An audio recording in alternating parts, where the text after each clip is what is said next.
So thinking back to grad school, the things I'm glad that I did is really just stick to the fundamentals of looking at what my income was and make sure I was budgeting it, saving. I was investing in my Roth IRA, and now 20 years later has made all the difference. Even the $50 a month I found back then is setting me up for financial success now.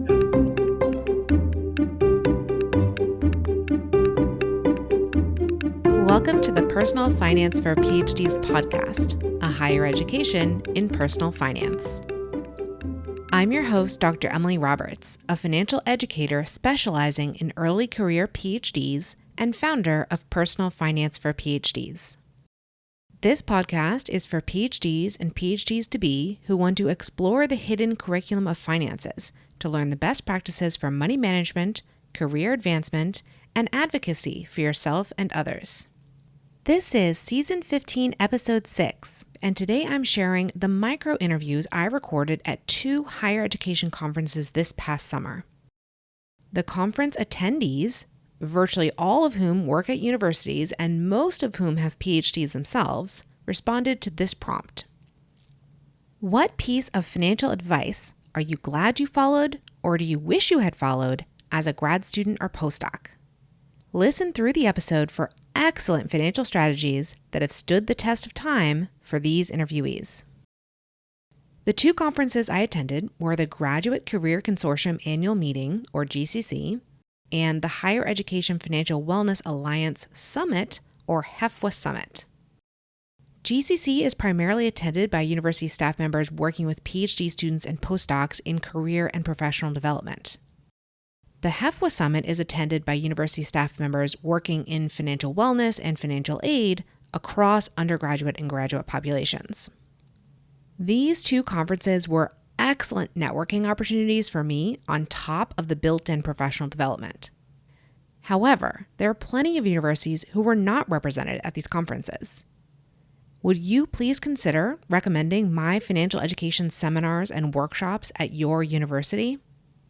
My most popularly requested events for the upcoming academic year are How to Survive and Thrive Financially in Graduate School or your postdoc, How to Not Hate Your Fellowship During Tax Season, and Up-Level Your Cash Flow as a Graduate Student or Postdoc. Please direct an appropriate potential host within your graduate school, postdoc office, grad student association, etc. to pfforphds.com/financial-education, where they can learn more. Thank you in advance. You can find the show notes for this episode at pfforphds.com/S15E6. Without further ado, here are the micro-interviews recorded at GCC and the HEFWA Summit.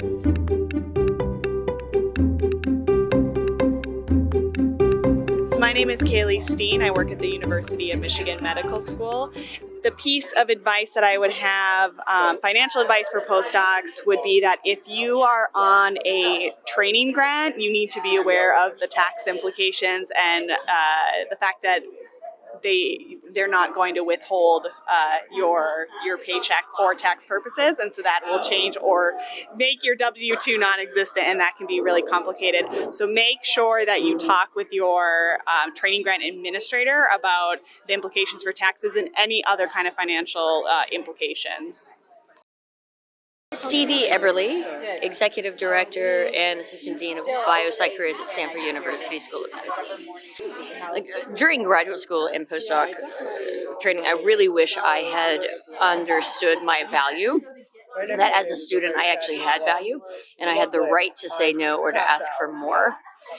That being said, as soon as I learned my value, I ran with it, and I have taken every opportunity to actually ask for more or to reject offers that don't offer either enough or anything. 2 examples were recently with an event that I was planning where it was a DEI related event, and they wanted me to do this for free. It was a 300-person event, and I said no until they offered me something, and I ended up getting a very nice package out of it. Another example was when I wanted promotion, and everybody around me had this, and I had the same title except for me, and everybody was making a certain amount of money except for me, and I had all the data, and they were not listening to me, and they told me, you love it here, let's face it, you're not leaving. And I said, oh, that is not true. I love it here if I'm being paid equitably. So I found something else, and then they were surprised, and then I miraculously got a promotion and more money. And so what I will say is I wish I'd known, but as soon as I knew, I ran with it.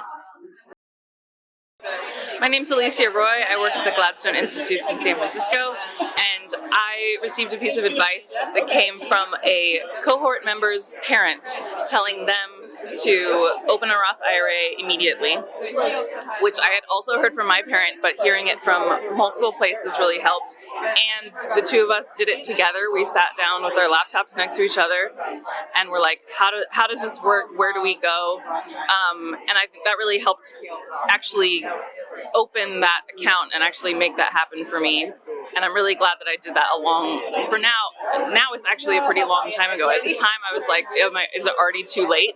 And I now have colleagues, I'm in my mid-30s, and I have colleagues who still haven't opened one, and I've had one for over 5 years now, and that already makes me feel a lot better about the future. My name is Melissa Bostrom, and I'm the Assistant Dean for Graduate Student Professional Development at Duke University. What piece of financial advice am I glad I followed during graduate school? Well, I really kept myself to a budget and really watched my expenses and made sure that I saved money for surprise expenses, emergency expenses like car repairs, and also conference presentation opportunities. And I feel like those little bits of buffer in my budget really helped me take advantage of opportunities when they arose.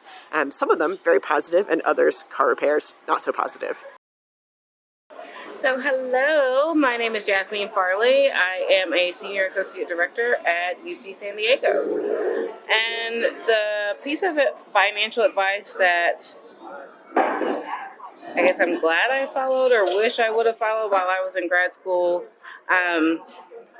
when it comes to I'm glad I followed, was being flexible in my housing arrangements and making sure that I was getting the cheapest option. I didn't really know what I was getting myself into when I first moved for my PhD program, and so then being willing to chat around with colleagues, classmates, and move in with one, and then looking for others each year really helped to cut costs for me.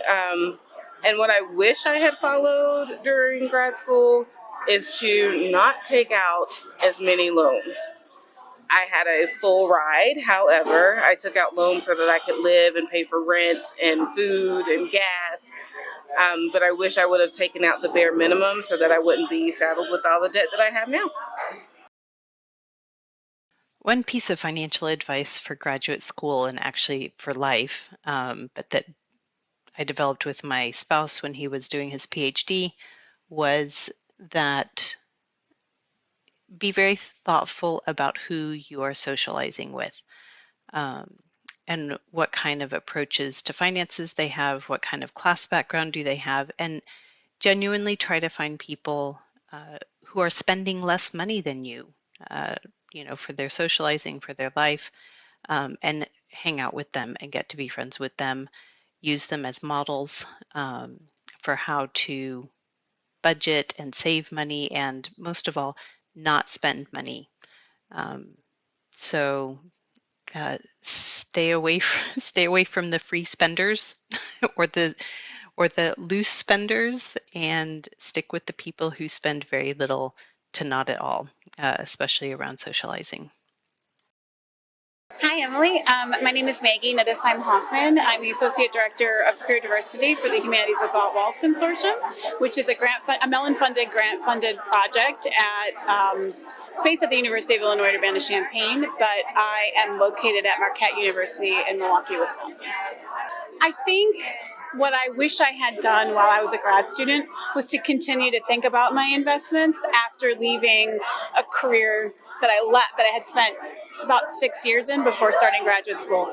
So as I shared with you earlier, I used to work in wealth management for a financial advisor based at what was then an affiliate of MetLife and no longer exists. And I worked in that role during the Great Recession I was in that role from about 2005 to 2011 when I started graduate school. And I was completely in that world, thinking about investments, watching people have to make really challenging decisions just to save their homes, right? Seeing people pull out money from their 401k plans before they hit the age that you're supposed to reach when you can start drawing contributions from your 401k, and they did that in order to continue to make their mortgage payments, right? So I was there and watched people go through those decisions to save themselves and their families, or at least to protect themselves and their families, after in some cases losing their jobs for up to 2 years, which was not an uncommon phenomenon during the recession. But then I started grad school, and every little bit of money that I made through my stipend and my assistantship, I had to use to meet my material needs, as opposed to continuing to think about how do I put a little bit of that into savings, or how do I put a little bit of that into my existing 401k, or what I now have a 403b plan since I work in higher ed. So I wish I had continued to do that, because now I'm kind of faced with, all right, I've got about 25 years before retirement, and I don't know that my investment savings are going to be where I need them to be when I retire in my mid to late 60s, right? And so that's, I think, the advice I would give to the students or even faculty who might be listening to your podcasts. You have to be thinking about how much income are you going to need to draw from your retirement accounts when you get to 65, especially for our generations who might see cutbacks in things like Medicare or Social Security. How much money are you going to need to live when you're retired? And you might not, right? So I think that's what I wish I had done. Hi, my name is Dr. Delaney Dan. I work at the Scripps Research Institute. My piece of financial advice is, as much as possible, max out your Roth IRA during grad school and your postdoc. Hi, this is Eric Vaughn from the University of Rochester. My piece of financial advice would be start investing early so you can retire earlier. Hi there, my name is Penny Baga from Vanderbilt University, and I encourage everybody to spend less than what they make.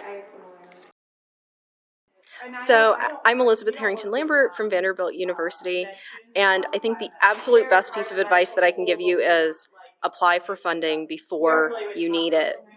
And don't apply for 20 awards, but apply for 3 or 4. Give yourself a plan B, a plan C, and a plan D. So hello, I'm Jessie Ayestas. I am Awards and Outreach Coordinator at the University of Kansas and also a Fulbright Scholar. So my piece of advice for anybody thinking of attending grad school would be to consider applying for fellowships, for scholarships, for grants. That will definitely facilitate at least the first years of your graduate education. And if the support that you receive is for a time frame that is smaller than the time that you will be in grad school, then definitely try and think about the options that you will have and what opportunities may be available at your institution to continue being funded until you complete your program. Lindsay Cawthon. I'm at Baylor College of Medicine, and I'm the head of career development.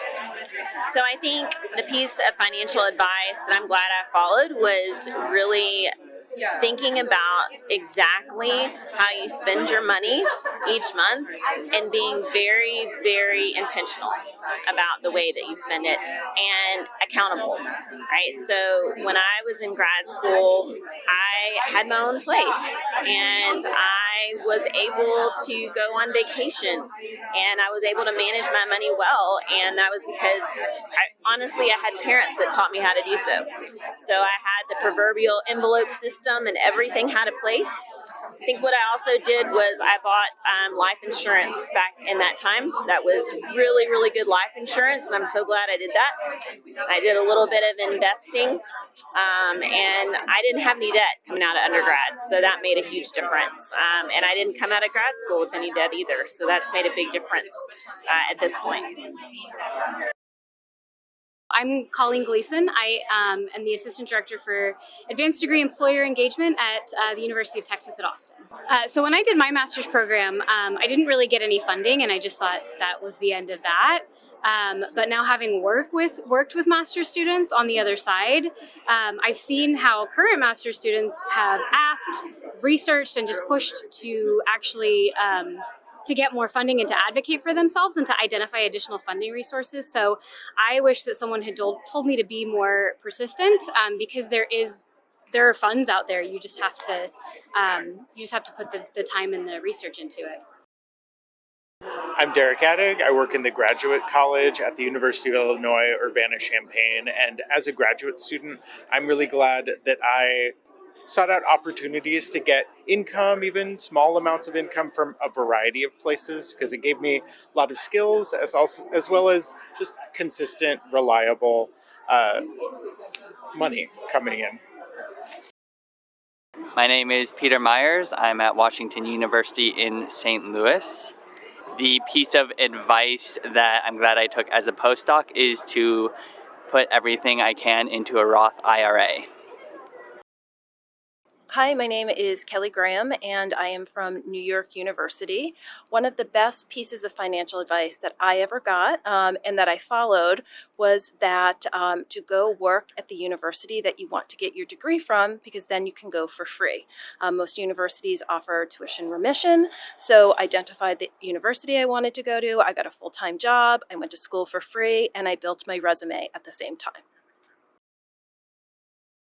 Hi, so I'm Erin Brown. I am the Associate Director of Graduate Career Services at UCLA. And I guess the piece of financial advice that I wish that I had followed when I went to graduate school is I should have done my research and I should have applied for every extramural grant or fellowship that I could have found. I think it would have made my life so much easier after graduate school. I think that what I did was I used my savings to finance graduate school, and that money would have been really helpful when I left graduate school, because I feel like I ate up all of the savings that I had while I was in grad school. My name is Baron Haber. I'm the Assistant Director of Professional Development for Graduate Division at University of California, Santa Barbara. So one piece of financial advice that I wish I would have followed during graduate school better is I wish I would have had a calendar that was alerting me to deadlines for fellowships and other extramural funding opportunities, because I felt like I always found out about them like 2 days before the deadline and then like talked myself out of trying to throw together an application. So I think I could have taken more advantage of applying for those opportunities if I had been more organized and had kind of like known to be anticipating these things, and also that if I would have just had like standard statements prepared for those sorts of things a little bit earlier on in my career. By the time I figured out I should be doing those things, I was like beyond the university requirements for that. So my name is Sean Warner. I'm the Director of Professional Development for the Graduate Division at UC Santa Barbara. And one piece of advice I'm very glad I followed was when I was considering applying to grad school, I talked with someone who was about to finish their grad program, and they said, do not do a PhD program unless you are paid to do so. And so I was unfortunately applying to grad school in 2009 during the recession, and I applied lots of places, and I only got a financial funding offer from one. Thankfully, that was my number one pick, and that's where I went, and I'm very glad I followed that piece of advice. Hi, I'm Katie Peplin from Thrive PhD. You can find me at thrive-phd.com. I work with graduate students all around the world on being a scholar and a human. And the piece of financial advice that I am so glad that I followed during grad school was pay attention to your finances. I know so many people who got sort of caught unawares by tax bills that they didn't have, or like living expenses that they weren't prepared to handle, and I was really grateful that I kept an eye on my budget, as activating and nerve-wracking as that could be sometimes when I was low on summer funding, and always took extra jobs to make sure that I felt as secure as I could, because I knew I wouldn't be able to study if I was panicked about where I was going to eat next week. Ms. Roshni from Johns Hopkins University, and I'm answering the question, what piece of financial advice did I wish I had followed during grad school or postdoc? and that would be to not be afraid about talking about money. Culturally, it's not the norm from where I grew up, and so if I knew to get over some of the intimidation around money, I may have made more empowered and more informed decisions. Emily here for a brief interlude. These action items are for you if you recently switched or will soon switch onto non-W-2 fellowship income as a grad student, postdoc, or postbac, and are not having income tax withheld from your stipend or salary. Action item number 1. Fill out the estimated tax worksheet on page 8 of IRS Form 1040-ES. This worksheet will estimate how much income tax you will owe in 2023 and tell you whether you are required to make manual tax payments on a quarterly basis. The next quarterly estimated tax due date is September 15th, 2023. Action item number 2. Whether you are required to make estimated tax payments or pay a lump sum at tax time, open a separate named savings account for your future tax payments. Calculate the fraction of each paycheck that will ultimately go toward tax and set up an automated recurring transfer from your checking account to your tax savings account to prepare for that bill. This is what I call a system of self-withholding, and I suggest putting it in place starting with your very first fellowship paycheck so that you don't get into a financial bind when the payment deadline arrives. If you need some help with the estimated tax worksheet or want to ask me a question, please consider joining my workshop, Quarterly Estimated Tax for Fellowship Recipients. It explains every line of the worksheet and answers the common questions that PhD trainees have about estimated tax. The workshop includes 1.75 hours of video content, a spreadsheet, and invitations to at least one live Q&A call each quarter this tax year. If you want to purchase this workshop as an individual, go to pfforphdS.com/QEtax. Now back to our interview. Hi everyone, I am Sonali Majumdar at the Graduate Career Consortium annual meeting. I'm Assistant Dean for Professional Development at Princeton University. And I just wanted to say in terms of like what I wish I had done as a graduate student and postdoc in terms of financial decisions, I wish I had created a Roth IRA and started my investment portfolio early. That's the best way to, it also incentivizes and motivates you to save and invest. And I wish I had done that sooner. So that's my little advice. So hi, I'm Diane Safer. I'm the Director of Career and Professional Development for graduate students and postdocs at Albert Einstein College of Medicine. And I think the idea of just welcoming new postdocs and graduate students to the idea of financial literacy right from the start so that they understand, considering especially that postdocs are international and don't know about saving for retirement and how to live on a paycheck that's not a lot in New York. I'm Catherine Sawyer-Vidrine from Notre Dame, and I wish that when I was starting graduate school in South Bend that I had just gone and bought a house instead of dithering about it because I wasn't sure if I was going to stick around. So my name is Tom Myers. I'm also from the University of Notre Dame. And to Catherine's point, like one thing I do with graduate students now is when I get incoming graduate students, I tell them you can rent an apartment. That's a studio for $1,100 a month across campus, or you can drive 5 miles and pay a mortgage of $858.77 every month. Hi, I'm Karen Lawton-Dunn at Iowa State University, and this question is, what piece of financial advice are you glad to follow during your graduate program? And that was a long time ago for me, but I did work 3 years professionally before, and my colleague, we came back to grad school, and she cashed out her 401k, and I left mine in, and I'm getting closer and closer to retirement, and I'm very thankful I left that in. So I do not cash out 401ks. Okay, so I'm Dr. Megan Brock, and I think the advice I wish I would have followed would to really look into the retirement plans that people offer you, because as a new grad moving into the field, I know in the state of Georgia, you pick a program and you're in it. Like, there's no switching up. The only way that you leave is if you leave the system.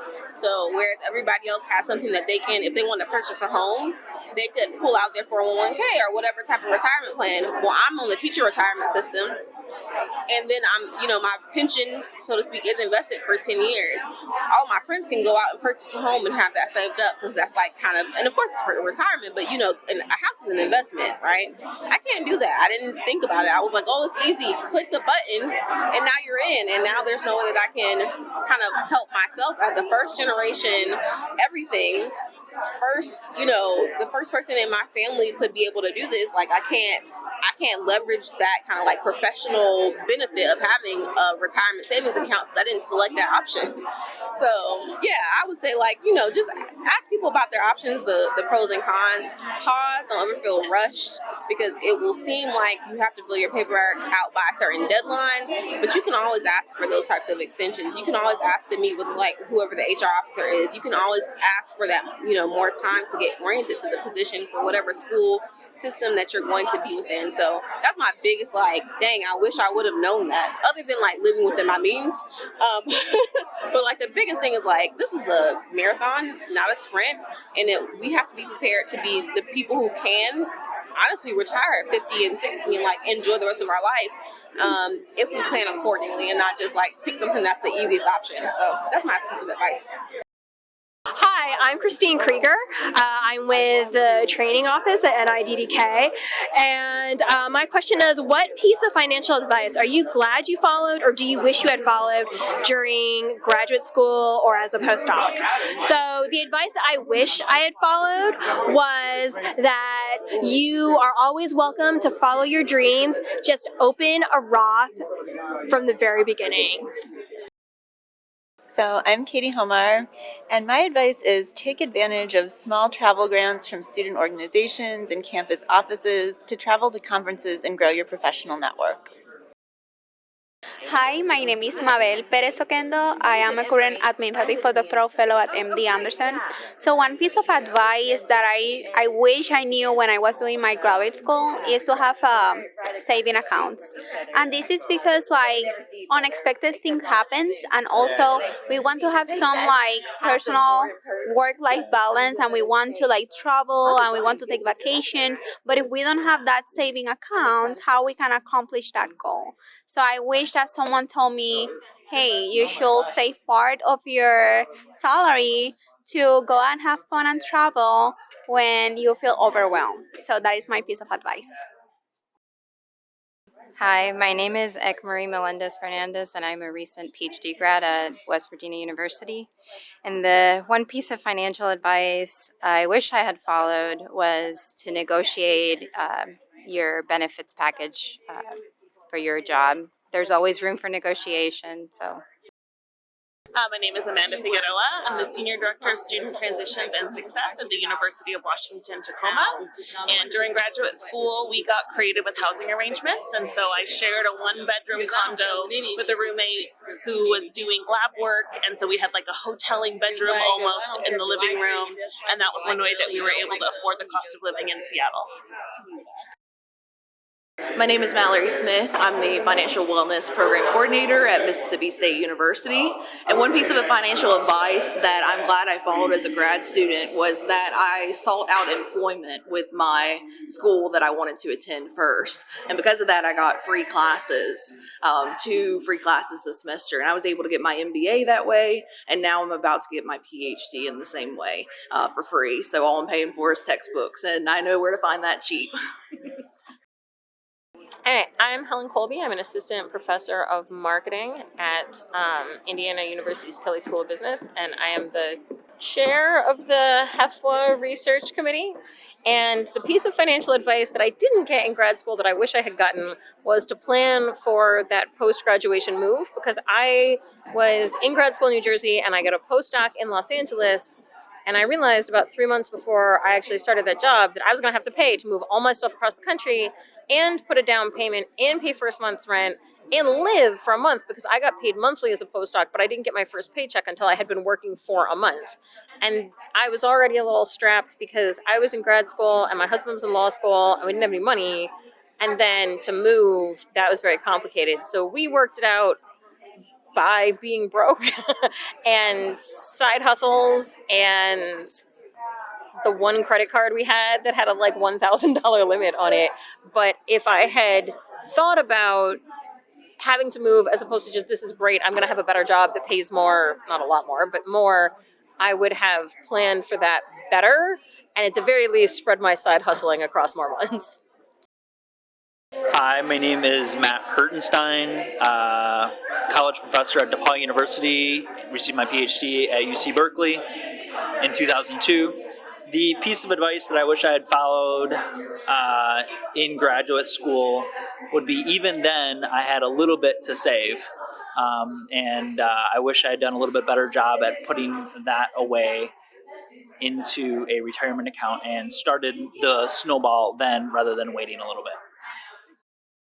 Eric Monday, Executive Vice President for Finance and Administration at the University of Kentucky. I think the financial advice that's most helpful when I think back to my grad experience is a professor told me do not take on an extreme amount of debt. Figure out a way, even if it takes you a little bit longer, don't take on a lot of debt. So that's the advice that helped me the most.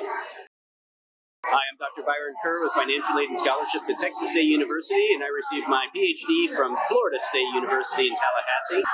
Working on my PhD, I had developed a lot of debt over the years, like credit card debt. And to get out from underneath that, I reached out to a non-for-profit credit agency that helped negotiate with the credit card companies to help me get that paid off.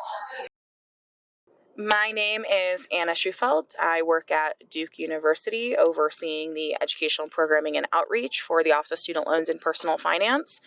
The piece of financial advice that I wish I would have followed when I was in graduate school would be to spend less and save more.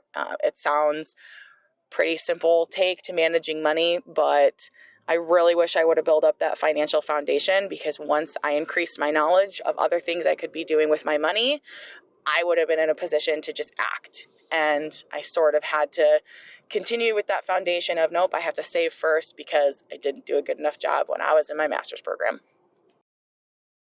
Hi, this is Gilbert. Financial advice I wish I would have followed was maybe just looking more into assistance programs or basic needs programs here in the city of Austin, especially coming from an area where the cost of living was pretty low and moving to a city that has one of the highest cost of livings in the nation. I wish I would have looked more into like rental assistance programs. I know Austin has a couple of them that'll help people with low income cover partial or full rental cost, and also just any assistance with regards to just basic needs like food and internet subsidies that would have helped me focus more on my graduate program while I was at St. Edward's and working at UT, and not have to worry about budgeting too much and sacrificing like some wants and some needs to continue going to grad school and living here in Austin. So, my name is Anne Shong. I am the program manager for financial wellness program at UC Berkeley. I'm answering this question. It is, what piece of financial advice are you glad you followed, or do you wish you had followed during grad school? So, there's a reason. It's kind of related to the reason why I'm very passionate about financial wellness education, because I didn't have any.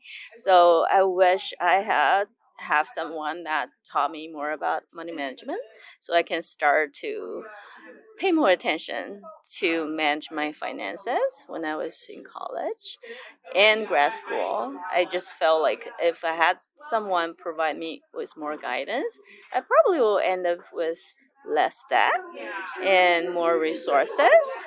And then when I start my first job, I probably will just, have a better start. So, yeah. So I'm Kirby Williams, and I am the owner of Advantage Publications. We do financial education learning materials. So I didn't realize until just now why my father always said that he would pay for high school and college, and we would have no loans, and that wasn't very important to him. But that if we wanted to go to grad school, that would be on us to pay for. And I think he really wanted us to see the return on our investment. But, it's a whole different feeling when you have to pay the bills for it. And he didn't want us to stress about that for college, which is a wonderful gift that he gave us, but you didn't have to stress about that. But at some point, you have to grow up and you do stress about it, and you should stress about it because it's your career and it's your life. And if you're not going for something that gives you joy, then all the career stress and the money stress and the time is wasted. My name is Becky Sparks. I'm with the University of Tennessee, Knoxville. And my advice that I wish I had followed is to save as much as you can while you're in grad school. I know that's a very difficult thing to try to do, but your future self will thank you. And take it from me, who did not take that advice, you will definitely be glad that you did.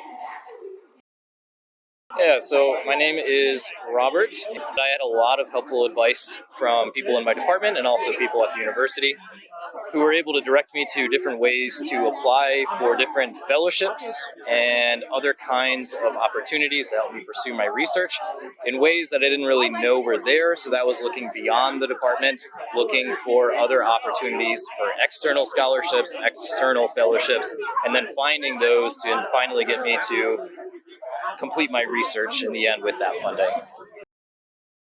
Hi, I'm Sarah Ray. I am at Baylor University, and then my big piece of advice that I followed after leaving my graduate program and currently is that I've utilized public service student loan forgiveness. And I think a lot of grad students who are either going into academia or the government or any type of nonprofit or education work often don't know that they can really lower that student loan monthly repayment if they got on an income-driven repayment plan and then utilize public service student loan forgiveness. So definitely check that out as we're going into student loan repayment. My name is Beth Hunsaker with the University of Utah's Financial Wellness Center. I'm the Associate Director. So thinking back to grad school, the things I'm glad that I did is really just stick to the fundamentals of looking at what my income was and make sure I was budgeting it, saving. I was investing in my Roth IRA, and now 20 years later has made all the difference. Even the $50 a month I found back then is setting me up for financial success now. So, Ben Rains, Program Coordinator for Financial Education at the Student Life at Ohio State University. So I was lucky to have a graduate tuition stipend as part of my employment at the university. And I'm glad that I went through and thought about how much $25,000 of taxable income would affect my income over the course of a year. And while that was unpleasant, I was at least prepared to have my take-home income go down $800 a month for 6 months of the year. So, My name is Michael Dedman. I'm the Research Director at the National Endowment for Financial Education and a PhD candidate in political science at Syracuse University. Graduate students approach the PhD journey and get a different range of support from their institution depending on sort of where it's ranked, the kind of resources they have, and then where they hope to place their graduate students. I know that for me, I was at a pretty teaching-heavy department where almost all of the financial support was really, really tied to doing that teaching. I wish that I would have realized earlier on the importance of seeking out external sources of funding, and I wish that I would have advocated more for myself. I wish that I would have advocated more for fellow graduate students with the graduate school and with my department to provide those resources because of how critical they are. Because it's very difficult to do your work, to finish your degree, and to produce the knowledge that the university wants if you don't get that additional support. But also the process of achieving and getting that support is really critical. And so I think the universities, the country over, especially the ones that are outside of the top 10 that don't have those kinds of resources, need to think better about how to support graduate students in getting resources to specifically support their research. My name is Gilbert Rogers, Senior Assistant Director of Financial Wellness at the University of Oregon. So the piece of advice I wish I would have followed during grad school or during my doctoral studies was to seek out an employer that would pay for that. I didn't know I would land in higher education. I was currently still working in corporate finance, and that's where I first kind of caught wind of all the loans and loan debt. So I didn't have student loan debt until my doctoral degree. So that's the piece of advice I would follow.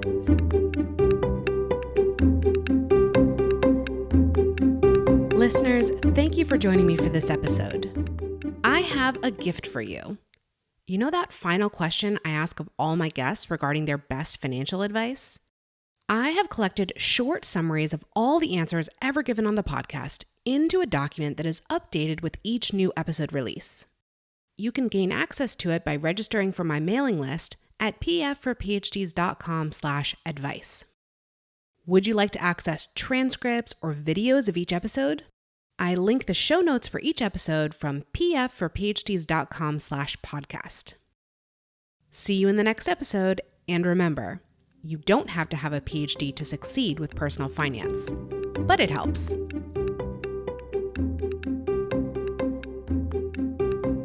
The music is Stages of Awakening by Poddington Bear from the Free Music Archive and is shared under CC by NC. Podcast editing by Dr. Lourdes Bobbio and show notes creation by Dr. Jill Hoffman.